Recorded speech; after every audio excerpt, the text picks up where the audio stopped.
Saiu uma entrevista do Flávio Rocha, um empresário da Riachuelo, e ele falou uma coisa que eu achei muito interessante. No Brasil, imagina que você pega um presunto e coloca no meio da sala e deixa lá aquela peça de presunto lá. Depois de alguns dias, o que vai acontecer? Esse presunto vai estragar e vão aparecer moscas, certo? O que está acontecendo no Brasil, no caso com a Lava Jato? A Lava Jato está lá matando as moscas. Beleza? Até aí tudo bem, porque é uma coisa boa. Qual que é o problema do Brasil, que é o problema da população no geral? A gente está muito preocupado com as moscas. A gente está comemorando cada mosca que a gente mata. Ó, prendeu um, matou uma mosca ali, só que a gente está esquecendo de tirar a razão pelas quais essas moscas estão aparecendo, que é o presunto podre no meio da sala, certo? E isso, cara, se aplica para várias coisas no nosso país.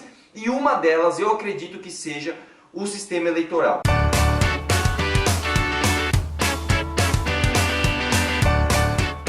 Antes de começar, só dois recados. O primeiro, se inscreve no canal se você ainda não é inscrito. É um clique do mouse e aí você vai ter muito mais informações toda hora que eu colocar um vídeo, beleza? Segunda coisa é o seguinte, você gosta do meu canal? Você já comprou minha camiseta? Se ainda não, cara, tá esperando o quê, cara? Vai lá e compra, que a camiseta é de qualidade, é bacana, tá um preço bacana e você ainda vai me ajudar, beleza? Hoje no Brasil a gente vive num sistema presidencialista, ou seja, a gente escolhe todo mundo por maioria absoluta um presidente que vai representar todo o executivo do país, ou seja, ele é que vai executar todos os gastos com o dinheiro público, por exemplo, certo? E aí eu te falo uma coisa, imagina só, você acha que um cara lá no norte do Amapá tem os mesmos problemas que um cara lá no sul do Rio Grande do Sul? Cara, a gente vive num país imenso, cara, e o presidencialismo não é o sistema correto para nós. A última grande potência que estava achando que estava dando certo o presidencialismo era nos Estados Unidos. E se você pegar hoje, cara, 65% da população não se sente representado nem pelo Trump, que ganhou a eleição, e nem pela Hillary, que era a concorrente direta dele, né? Fora que lá também você tem um sistema de voto distrital por delegados, é uma coisa bem complexa, bem peculiar. Mas enfim, a última grande potência que parecia estar dando certo o presidencialismo era os Estados Unidos e já se provou que isso não representa as vontades da população. Na verdade eu esqueci de falar duas coisinhas nessa parte do vídeo.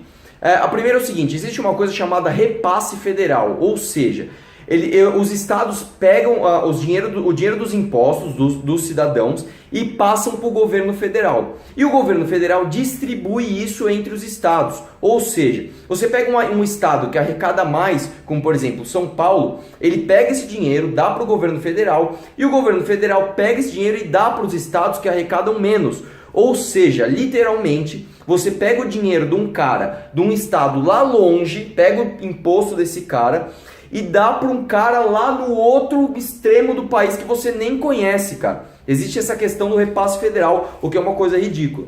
E um passo antes da gente transformar o país em parlamentarismo seria a gente ter o voto distrital por estado. Ou seja, isso acaba com o populismo. Por exemplo, você pega a região A, é um monte de gente aqui na região A, e a região B, que tem um pouquinho de gente. O que o populista faz? Ele promete para essa galera da região A que vai fazer um monte de coisa, sendo que quem vai custear essas coisas normalmente pode ser, por exemplo, a galera aqui da região B. Só que como eles são menores em termos numéricos, o cara populista vai lá e fala para a galera da região A: não, região A, eu prometo isso aqui para vocês, não necessariamente isso sendo uma coisa justa ou isso sendo o melhor para o país como um todo. Por isso que o voto distrital também seria uma saída antes do presidencialismo aqui para o nosso país. Onde eu quero chegar? Eu acredito que para nós o parlamentarismo seria muito melhor. Basicamente o parlamentarismo é o seguinte, você vota nos deputados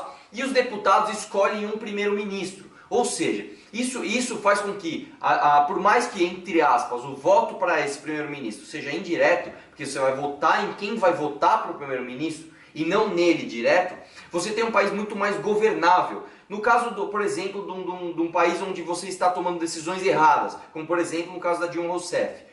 No caso da Dilma, cara, ela em 3 meses, ela perdendo a maioria absoluta, que foi o que aconteceu com ela já teria caído do governo. Você não teria que ficar parado o ano inteiro com o Congresso discutindo impeachment e não passando mais nenhuma outra medida, não trabalhando mais. Então o país ele fica muito mais ágil, muito mais governável. Um exemplo prático que a gente tem disso é na Espanha.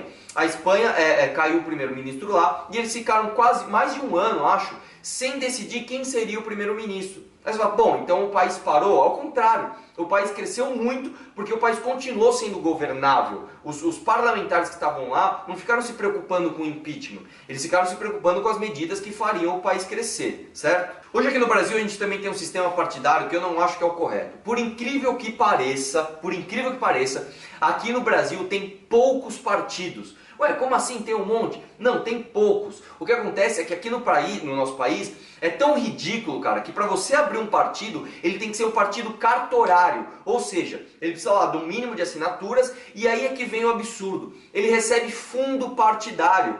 E é isso que faz com que o nosso gasto público com política seja alto, porque aí sim você tem um monte de partidos cartorários que recebem fundo partidário. Isso é completamente errado. Isso cria dentro dos partidos uma hierarquia onde só sobe quem é mais bem relacionado, ou seja, quem é mais político, quem não fala não para ninguém, acaba subindo na hierarquia do partido e acaba se tornando um parlamentar de destaque dentro daquele partido e aí vai disputar a eleição majoritária, etc. Então eu acho que isso é um sistema errado. Eu acho que aqui no país a gente deveria ter muito mais partidos, mas partidos não cartorários.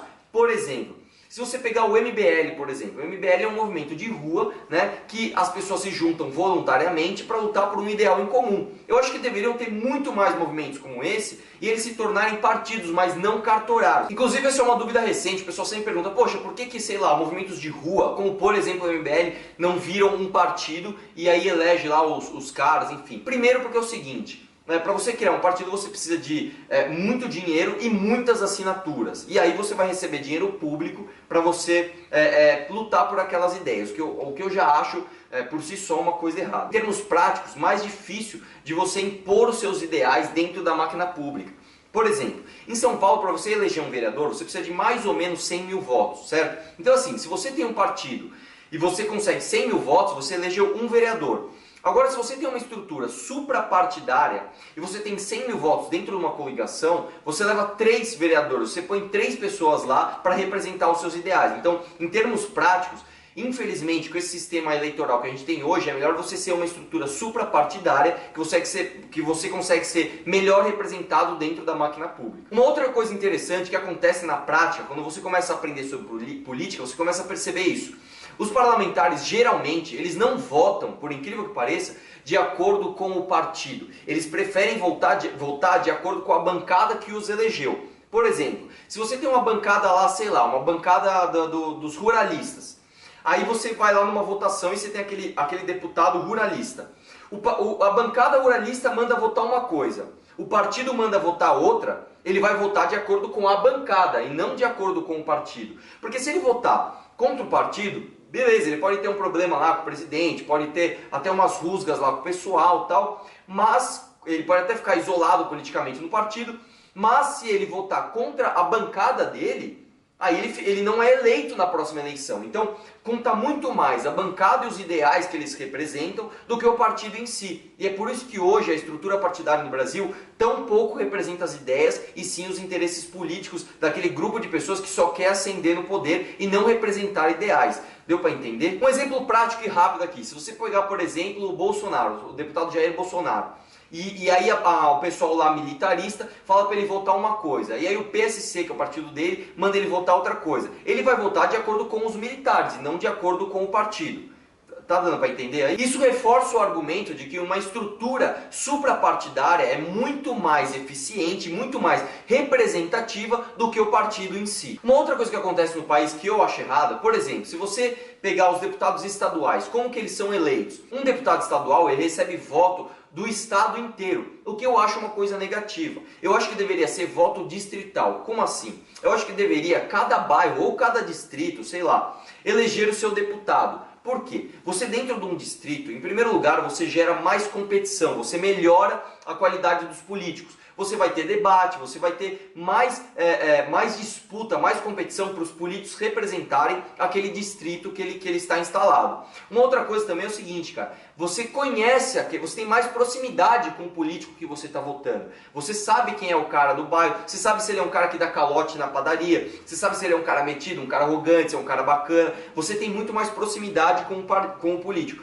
E uma outra coisa que acontece também, você barateia o custo de campanha. Você não pega esse deputado, esse parlamentar, e faz ele viajar o estado inteiro, gastando dinheiro lá, tentando convencer o cara lá do outra ponta do estado que nem conhece ele a votar nele. Você faz o cara ficar mais interno ali dentro do distrito dele e fazendo debates, tal, melhorando a qualidade como parlamentar. Hoje como que funciona? Hoje você tem um voto por lista aberta. Como assim? Você tem lá um partido, ele faz uma lista de parlamentares e quando você vota naquela lista, ou você vota no mais votado, infelizmente você acaba levando junto pessoas que você nem conhece. Por exemplo, você pega o Tiririca, que foi o deputado mais votado aqui em São Paulo.